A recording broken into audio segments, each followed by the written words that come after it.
Bien. Justo se cortó en el momento en que les decía que esa, llamémosle, situación de tener un análisis claro de las medidas que se proponen, el costo de esas medidas y el impacto en cuanto a la prevención que esas medidas implican, eso es lo que llamamos costo-beneficio, tiene que estar bien hecho por ustedes, para lo cual, por supuesto, tienen que entender el costo, tal como les mencioné, de cada medida y tenerlo presente. Y entonces, dentro de esa presentación, tiene que esta ecuación costo-beneficio, prioridades, que surge de la matriz de riesgo, la tienen que tener en cuenta para decir, bueno, miren, el orden de prioridad es esto primero, esto después, esto después, esto después. Y dentro de esa presentación, como les dije, resulta inaceptable que alguna cosa de bajo costo, que por ahí el empresario lo puede resolver con muy poca plata, y siendo un riesgo importante, no lo hayan resuelto. Porque ahí ya entonces la falla es fundamentalmente del Servicio de Higiene y Seguridad, porque no es un problema que no le asignan recursos, sino un problema es que Higiene y Seguridad no entendió que se trataba de un riesgo de bajo cuya prevención era de bajo costo y cuyo impacto era alto. Eso entonces tiene, yo les diría, o constituye una situación particularmente importante, porque muchas veces en esta disputa de decir necesito esta plata, la necesito, el empresario suele decir, bueno, pero no la tengo, con lo cual queda la recomendación, pero no se cumple. ¿Se entiende? Sí.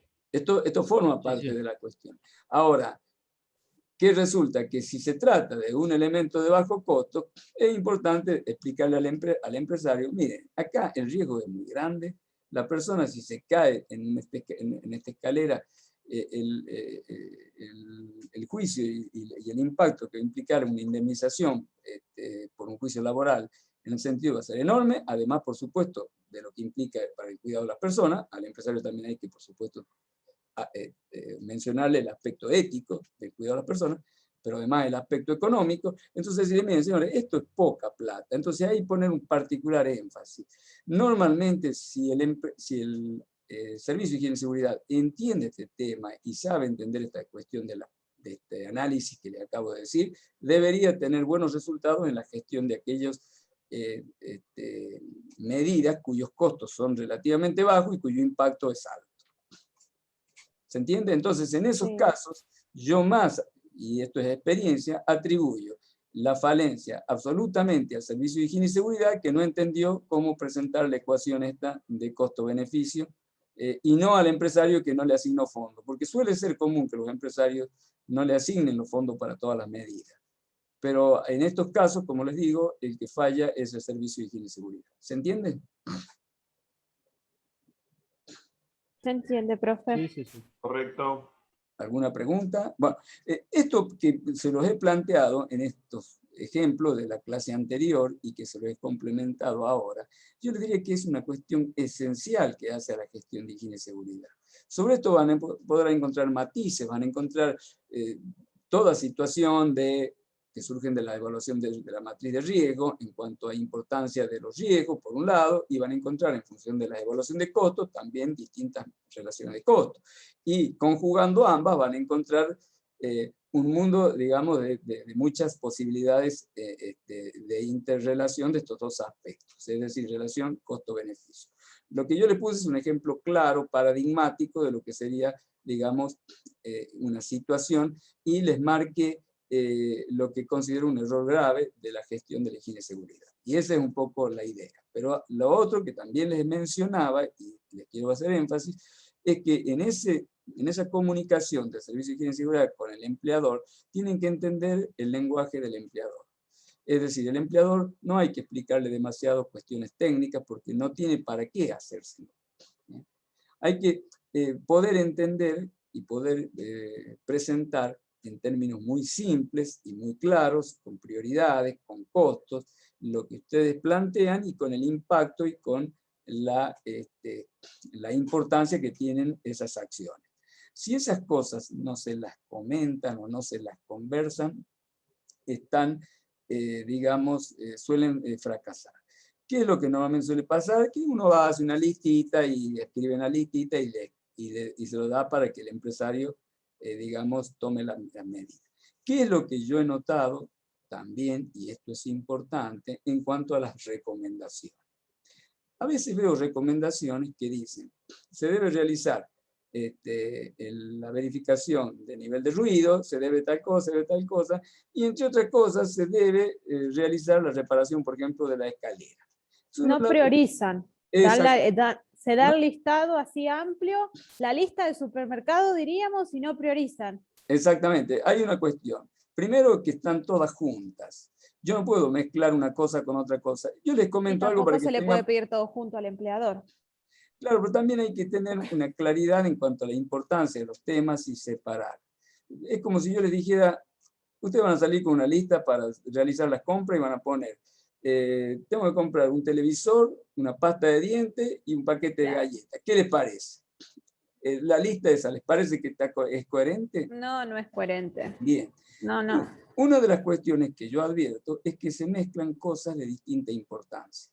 Yo creo que hay que separarlas, ¿no? Y darles una clara diferencia porque se tratan de cuestiones distintas. Cuando hablo Por gravedad, profe, por lo que sea más grave, pedirlo primero y así de 1 a 10 o de 10 a 1. Sin duda que tienen que hacer diferencia en aquellas cosas importantes, que además son, que tienen relación en la seguridad alta y demás, y tienen que ser discriminadas del resto de las medidas que son, digamos, complementarias. Yo creo que eso tienen que constituir listas separadas en cuanto a las recomendaciones. No se puede poner en una sola, digamos, porque de alguna manera al incorporarlo en una lista, se le da la misma entidad y las personas suelen terminar en que, bueno, yo hice la recomendación esta en la visita, miren, ya acá está, entre medio de todas las listas, lo que les dije, ve acá está. Y no, a ver cómo está acá en medio de una lista. Es una cosa muy importante. ¿Cómo no la prioriza? ¿Por qué no explica? Se trata de una cuestión importante, prioritaria, cuidar. Está. Después, otros aspectos menores o secundarios complementarios. Y ahí se pone. Esa separación en la escritura y en la explicación, cuando se plantea la necesidad de hablar, ¿no es cierto?, y de presentar las cuestiones a los empresarios, es importante para no mezclar las cosas, porque por razones obvias, según lo que les expliqué, no corresponde. ¿Se entiende la idea? Profe, sí se entiende. Y ahora, ¿qué pasa en el caso que, por ejemplo, el empleador nos diga, bueno, mira, presupuesto para esto que me estás planteando, que es recontra re importante y tiene que estar hecho para ayer, no tengo. Tengo para esto que no es que no sea importante, es menos inmediato. ¿Qué pasa ahí? Bueno, allí se plantea una cuestión. Eso que usted que me pone como ejemplo sería el caso, supongamos, en que yo fui a decirles, tienen que cambiar el balancín, que sale un montón de plata, y según la comparación o el comentario que usted hizo, algo que no es tan importante o tan urgente como, por ejemplo, hacer una verificación de nivel de iluminación. ¿Cierto? Claro. Y el empresario le dice, bueno, tengo para el nivel de iluminación, pero no tengo para la máquina, me sale un montón de plata. Obviamente que ustedes no pueden hacer otra cosa que decirle que sí, hagamos la iluminación. ¿Se da cuenta?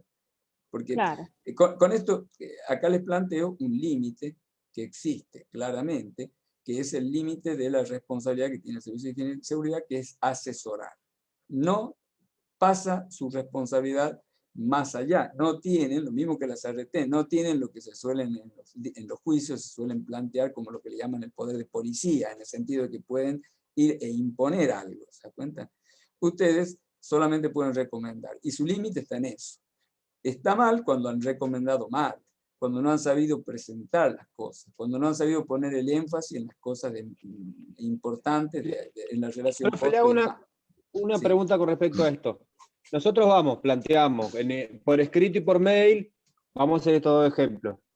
Vamos a poner 3 ejemplos. El ejemplo de la prensa, la baranda de la escalera, y vamos a hacer el ejemplo de la otra vez del pale que cargamos caja de leche.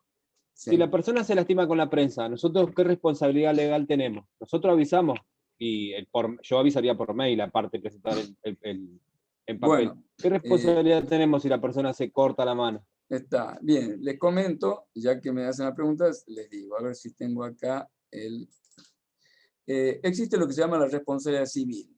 La responsabilidad civil, en el caso del que no asesora, es por realizar negligentemente su tarea para el cual está, digamos, habilitado legalmente. O sea, es como un médico. Existe lo que se llama la responsabilidad por mala praxis. Si ustedes no han asesorado algo importante, pueden ser sujetos o objetos de un juicio de mala praxis. Cuando yo empecé a trabajar en higiene y seguridad, me preocupaba mucho este tema. Y pregunté a las pregunté a las compañías aseguradoras si había un seguro equivalente al que tienen los médicos por mala praxis. Me dijeron que no. Para los médicos sí existe, y para los médicos es obligatorio. En ninguna clínica a un médico lo van a admitir si no tiene un seguro contra hacia terceros por riesgo de mala praxis. ¿De acuerdo?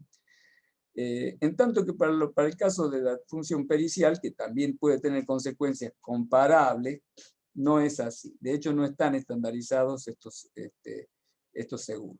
Cuando yo pregunté, me dijeron que no, pero que me podían hacer una cotización muy ad hoc, que se llama, es decir, para mi caso particular, pero obviamente, cuando no está contemplado, esa cotización era cualquier cosa. O sea, concretamente, no es un tema que se contempla. Y esto, les digo que la preocupación me llevó a mí a participar de una exposición que se hizo en el ITBA, en donde un abogado que había tramitado juicios por mala praxis y una persona que había sido juzgado por mala praxis hacían toda una exposición de casos en donde los servicios de higiene y seguridad fueron demandados por mala praxis. Y realmente existían casos y fueron bastante serios, ¿no? Cuando le toca, le toca. Es como este médico que la atendió a la mujer esta Pérez Volpín, ¿se acuerda que le hizo la endoscopía? Y bueno, el juicio por mala praxis está en un gran problema económico y demás.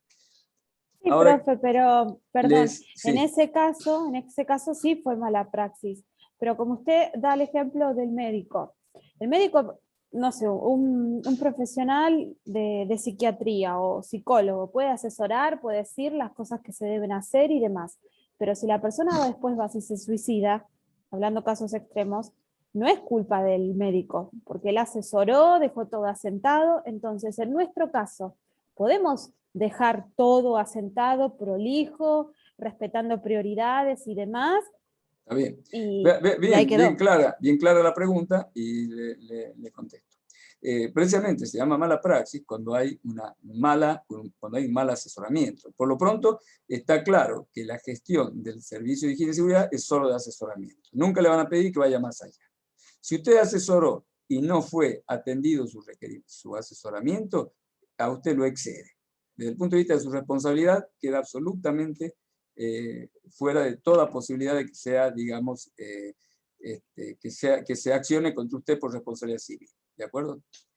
Ahora, O sea que, profe, le presento el proyecto a la empresa.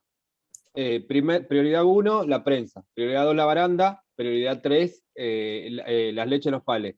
Y le digo, se pueden cortar la mano, se pueden cortar la mano, se pueden cortar la mano. Y el empresario me dice, si yo hago eso, no pago los sueldos, paga los sueldos, se corta la mano a alguien. A mí no me pueden decir nada, pero así todo, uno tiene que decidir qué hacer en una empresa así. O sea, ahí es algo personal. Pero a mí no me pueden decir nada. Gaby, vos les tenés que dar la capacitación al personal de cómo tiene que hacerlo correctamente para que no se corte la mano, se las tenés que hacer firmar porque es un documento que va en el ATS o así, y ahí está tu documento de que vos les enseñaste o les dirigiste o les informaste que hay un peligro, pero vos, si va uno porque se le canta meter la mano dentro de la cuchilla, ese obviamente los está capacitando porque se le canta la gana. Perdón, no, se está capacitando con algo que está mal hecho. Le voy a que vaya uno. Me parece interesante el diálogo, me parece interesante, y le voy a hacer un comentario a ver si lo resulta. Reformulo, porque me malinterpretaron. Perdón. Vos das la capacitación, ¿no?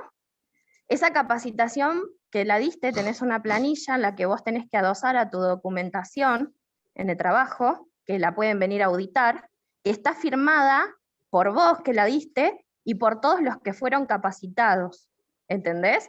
Ahí Sí. queda sentado que Pepito tuvo la información de que tiene que utilizar guantes anticorte cuando Ahora- usa la moladora, ¿no? Ahora, Para eso tendría que tener el legajo técnico al día igual. Me permite... bueno, pará. Mientras está trabajando, Sí. vos lo viste que está sin los guantes. Entonces le decís, Pepito, ponete los guantes. Acordate en la capacitación. Pero pará, Victoria, Acordate que te Victoria, hace mal. pará No, un se le segundo, hace un Victoria. llamado de 3, 4 atención. veces. Cuando fuiste al baño, Victoria. no tenía los guantes puestos y se cortó, obviamente que no es Victoria, negligencia Espera tuya. un cachito. Espera. Igual está Esto no mal es un porque de guante. palabra no se hace. Igual de palabra no se hace. Lo tenés que hacer firmar un llamado de atención No, y después una escuchá. suspensión. Me No, de permite- palabra no. me ¿No escuchaste permite- todo lo que dije al principio? Permítame. Tiene la firma de, claro, el ejemplo que está dando Victoria tiene la firma. Perdón. Sí, la firma que está usando una máquina que está mal diseñada para Claro. usar. Permítame. Eso es lo que ustedes no entienden. No es un guante. Fortunati, permítame, voy a tratar de hacer una aclaración. Me pareció interesante el diálogo, se pusieron cosas importantes, pero yo me parece interesante aclarar ciertas situaciones. Por lo pronto, cuando le digo que el deber de asesoramiento termina en eso, en asesorar, quiere decir que desde el punto de vista de la mala praxis, si ustedes lo dejaron escrito y lo explicaron y lo mencionaron que había que hacerlo y no se hizo, ustedes quedan absueltos de cualquier posibilidad de imputarle por una acción civil. ¿Se entiende? Por responsabilidad civil, que sería una mala praxis. Eso quiero que les quede en claro. Bien. Lo segundo es que normalmente hay ciertas acciones de la gestión de la seguridad que no tienen alto costo o que están dentro de las acciones que yo les llamaría que directamente no tienen requerimientos específicos de costo del empresario. Por ejemplo, la capacitación. Y a veces la hacen mal. Yo en este momento estoy en una pericia donde existía un servicio de higiene y seguridad que no había capacitado en el riesgo específico, ¿no es cierto? Y eso no era un problema de plata, el empresario no, el empresario, si el servicio de higiene y seguridad dice que tiene que capacitar, normalmente el empresario para eso le permite tener las personas y demás, ocupa un momento, en algún momento programado y demás, no es una cuestión de costo. Entonces, cuando hablamos de la capacitación, es algo un poco particular, porque normalmente es una de las pocas medidas que no tiene asociada, lo mismo que también le entrega por escrito de los riesgos, etcétera, y las medidas de prevención aplicables, que no tiene costos asociados. Y ahí sí la responsabilidad es total del Servicio de Higiene y Seguridad. O sea, no se trata de un problema de asesoramiento, no es que usted asesora capacitar. Usted normalmente la capacitación, el empresario le dice, bueno, listo, si usted la prevé, a menos que le digan, miren, no voy a poder capacitar porque tengo a la gente ocupada y no le permitan, lo cual es raro y atípico. ¿Qué es lo que normalmente ocurre? En ese caso, en todo caso, es una falencia total del Servicio de Higiene y Seguridad porque no hizo una acción que además casi no tiene costo, o que normalmente no tiene costo. Es decir... Profe, ¿le puedo dar un ejemplo? Pero les quiero decir para que no se mezclen, el caso de la capacitación es algo muy particular, lo mismo que la entrega por escrito de los riesgos. O sea, son cosas que normalmente no requieren presupuesto o no están asociadas con presupuesto. Y ahí, si bien el deber de ustedes es asesorar, prácticamente en ese caso el deber de ustedes es de acción, prácticamente. ¿Se entiende? En tanto que en otros casos, cuando usted dice necesito cambiar el equipo, necesito instalar una tal modificación, lo que sea, que tiene plata y además ustedes la valorizaron, es distinto. Eso es lo que le quería marcar. No sé si se aclaró, porque se estaba haciendo un poco, enredando un poco la cuestión en la conversación. Que quede claro. Nosotros nos hablamos así, profe, con los chicos. Claro, pero hay una cuestión. Y esto Estamos en pleno debate. Sí, es todo amistad, profe, no se asuste. No, me parece perfecto. Y bueno, y el debate es enriquecedor. Lo que les quiero decir, y hacia dónde quiero que ustedes se organicen en cuanto a... Pero Fortunati nos confunde, por eso. Claro, no, es que en algún momento estas cuestiones tienen que estar muy bien ordenadas, y sobre todo cuando le estoy hablando de hacer una buena y lógica presentación ante los, ¿no es cierto?, ante el empleador, si hay desorden o hay cuestiones así que solamente las entiende uno, es difícil que las pueda transmitir y que puedan resultar en una buena gestión. Y esa era un poco la idea de lo que les quería transmitir. Que tenemos que ser bien súper claros y dejar asentado bien que cuando algo es de extrema gravedad hay que avisarlo a la empresa, dejarlo asentado para el caso que pase un eventual. Sí. No es que Lavarnos las manos, diríamos. no sé si lavarnos las manos, pero ¿sabés lo que pasa? Que hay muchas Atajarse, empresas que te van a decir, en este momento no puedo. ¿Pago los sueldos o hago lo que vos me decís? Y no va a ser una, capaz que son muchas. Sí, Y es capaz la que vos no realidad. podés dejar de laburar. Capaz que vos no podés decir, no laburo más con esta gente porque no tiene plata, porque lo necesitas. Le voy a poner un ejemplo un poco como para cerrar el tema, porque ya estamos justo en las 19:30. En síntesis y en orden a la cuestión de lo que sería el cubrirse las espaldas, teniendo en cuenta que ustedes son pasibles de una responsabilidad por mala praxis, les aclaro algo importante, que en mi caso surgió de la experiencia. A mí me tocaron cerca de, perdón, estoy un poco, tomé un poco de frío. Me tocaron muchas pericias, cerca de casi 300, y en las cuestiones de lo que fue la experiencia de estos resultados, es que no he visto que se hayan demandado prácticamente al Servicio de Higiene y Seguridad.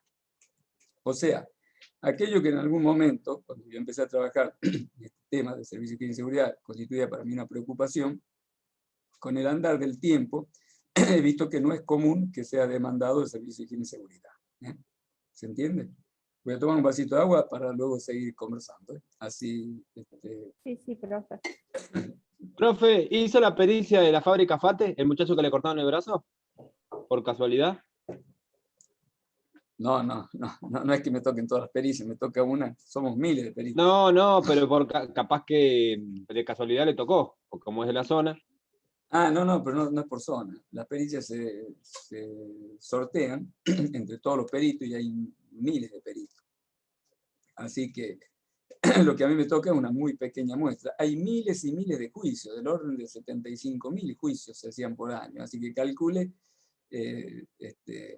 la cantidad de situaciones y peritos que hay, ¿no? Profe, en esa sí culpaban al Servicio de Seguridad y al licenciado de Seguridad y Higiene que habilitó una máquina para funcionar. ¿Sí? Mire. Sí. Qué interesante. Bueno, explico rápido, hay una máquina que vos tenés que tener los dos pies apoyados como pedal de hombre muerto para que gire una cinta. Y se pone la goma y la prensa. Le hace el dibujo, profe, le hace la ranura a la canaleta. Sí. Y ellos la van guiando con la mano. El argentino es tan vivo que hizo una máquina igual, exactamente igual. ¿Qué no hizo? El pedal de hombre muerto lo hizo, pero estaba más corto. Entonces, una persona de 1,80, 1,85, 1,90, con la punta de los dedos llegaba a la prensa. Le comió la mano. Bueno. Le comió la mano y se paró en la mitad del brazo. Y usted menciona que se le hizo un juicio de mala praxis al... Sí, porque ellos habilitaron la máquina, era una máquina nacional y ellos habilitaron. Es mi vecino en la esquina, profe. Y uno de los licenciados de Seguridad y Higiene se llama Ventura, me labura en el Ministerio de Trabajo. Qué bárbaro. Mire, bueno. Licenciado de Seguridad y Higiene. Mire, perdón, ¿quién está hablando? Que yo no lo tengo. Gabriel Farías. Gabriel Farías, mire, me gustaría que si tiene más información de eso y lo puede le paso. Relatar, me la envíe. Y la comparto en el grupo porque es interesante. Yo lo que les decía es que así como les comenté que fui a una conferencia que se hizo en el ITBA, en donde un abogado que había patrocinado a especialistas de higiene y seguridad que habían sido demandados, así como ocurrieron situaciones concretas que terminaron con juicios y con mucha plata que le costaron a estos profesionales, así como sucedió eso, le dije que según mi experiencia, por lo que vi, prácticamente no hay demandas contra el Servicio de Higiene y Seguridad. No es lo mismo en el caso de medicina. Por eso seguramente es que no existen los seguros como existen para los médicos. Esto no significa que no estemos, digamos, ante el riesgo de ser sometidos a un juicio de mala praxis. ¿Cuál es mi consejo o mi recomendación? Sería la siguiente.